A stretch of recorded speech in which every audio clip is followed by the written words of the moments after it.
4 habitudes pour tirer profit de votre esprit au maximum.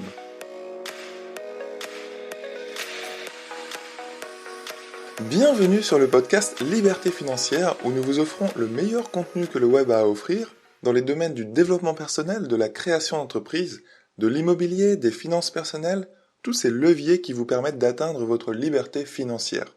Le podcast d'aujourd'hui a été écrit par Michael Sturm, intitulé 4 habitudes pour tirer profit de votre esprit au maximum.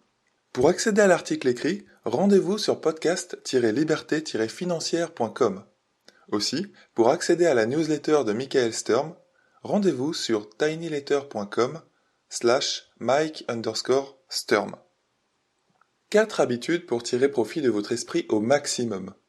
Le cerveau est quelque chose de drôlement puissant. Plus on l'étudie, plus on se rend compte de la complexité de ce qui se passe là-dedans et de tout ce qu'il peut accomplir quand on l'utilise bien. Avoir de la perspective concernant notre propre esprit améliore notre productivité et plus généralement nous aide à devenir de meilleures personnes.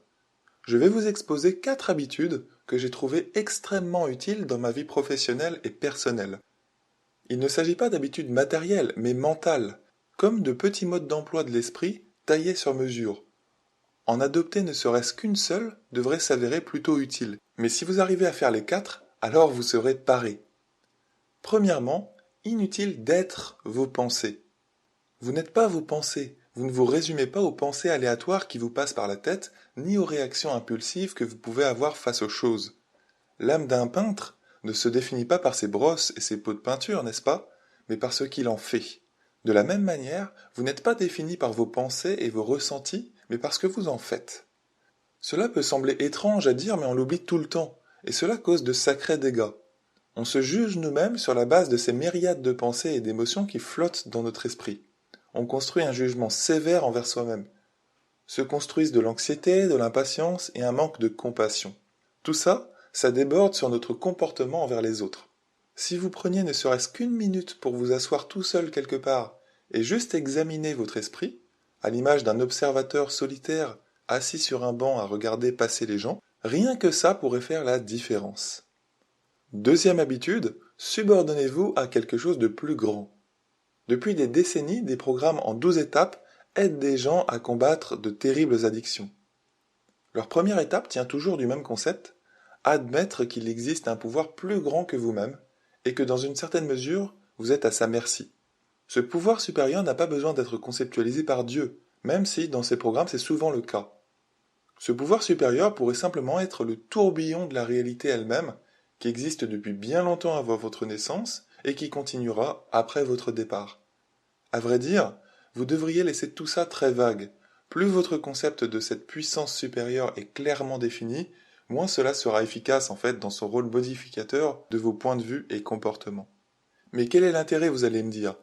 Eh bien de 1, cela permet de mettre moins de pression sur vous-même. Il y aura toujours des choses hors de votre contrôle et il n'y a rien de mal à ça. De 2, cela permet de moins vous préoccuper de vous-même et de vous ouvrir davantage aux gens et aux choses qui vous entourent. Ne pas rester trop enfermé dans sa propre tête et dans ses propres actes est important pour vivre de manière équilibrée. Cela implique d'éloigner les projecteurs de notre propre personne.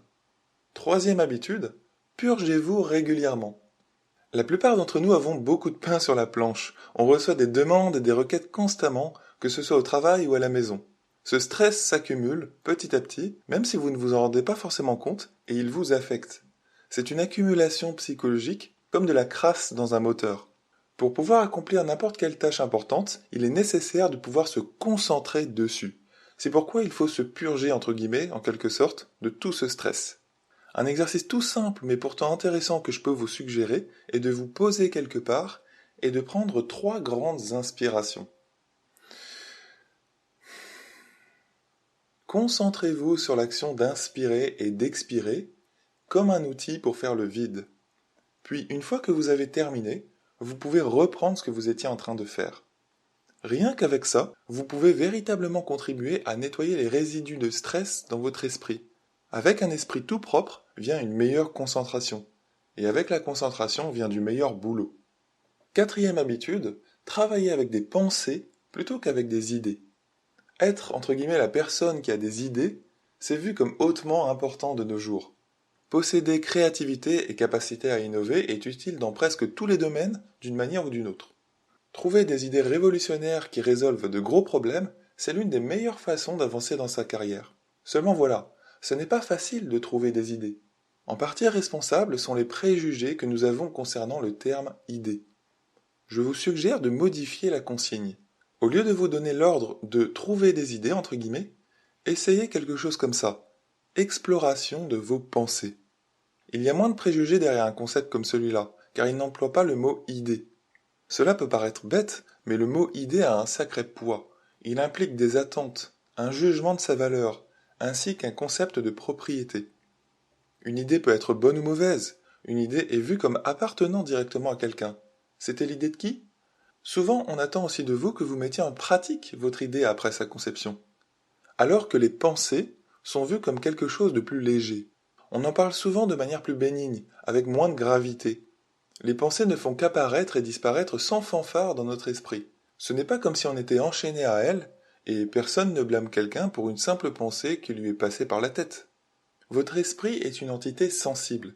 Il ressent la différence entre la présence ou l'absence de poids et de présupposés derrière les mots et les concepts que vous utilisez. Le vocabulaire que vous employez, et même le vocabulaire que vous utilisez quand vous réfléchissez, a son importance. Alors, si vous prenez le temps d'observer et de noter vos pensées sur un sujet donné, vous pourriez être surpris par leur nombre. Rassemblez ces pensées maintenant, et vous aurez la possibilité de les évaluer et de travailler avec plus tard. Voici venu le mot de la fin. Certains de ces 4 concepts peuvent sembler petits et même purement sémantiques, mais c'est exactement pour ça qu'ils sont si puissants. Leur petite taille les rend faciles à implémenter dans votre mode de pensée, et surtout de les maintenir sur la durée. Plus vous les maintiendrez longtemps et plus ils deviendront partie intégrante de votre façon de faire, plus vous en tirerez les bénéfices. Donc résumons ces 4 habitudes. Première habitude, inutile d'être vos pensées. Prenez du recul par rapport à elles. Parfois, examinez votre esprit de l'extérieur. Deuxième habitude, subordonnez-vous à quelque chose de plus grand que vous. Troisième habitude, purgez-vous régulièrement de votre trop-plein de choses à faire et de stress. Et enfin, quatrième habitude, travaillez avec des pensées plutôt qu'avec des idées. Vous avez écouté le podcast Liberté financière dont le but est de vous donner les clés de votre liberté financière. Si vous avez apprécié ce podcast, rendez-vous sur podcast-liberté-financière.com où vous pouvez retrouver tous nos podcasts sur la liberté financière. Merci et à bientôt.